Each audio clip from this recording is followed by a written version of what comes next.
Malir jail سے قیدیوں کا فرار، سیکیورٹی پر سوالیہ نشان۔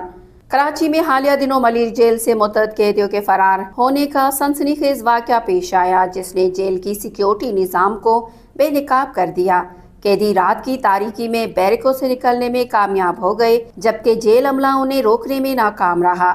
سپرنٹنڈنٹ جیل ارشد شاہ نے موقف اختیار کیا ہے کہ قیدیوں کے فرار میں جیل انتظامیہ کی کوتاہی نہیں بلکہ خوف کا عنصر شامل تھا۔ ان کے بقول قیدیوں کی دھمکیوں اور ممکنہ پرتشدد رد عمل کے پیش نظر عملہ مؤثر کارروائی نہ کر سکا۔ واقعے کے بعد اعلیٰ حکام نے فوری نوٹس لیتے ہوئے ایک تحقیقاتی ٹیم تشکیل دے دی ہے جو قیدیوں کے فرار کی وجوہات، سیکیورٹی میں خامیوں اور ممکنہ اندرونی تعاون کے پہلوؤں کا جائزہ لے رہی ہے۔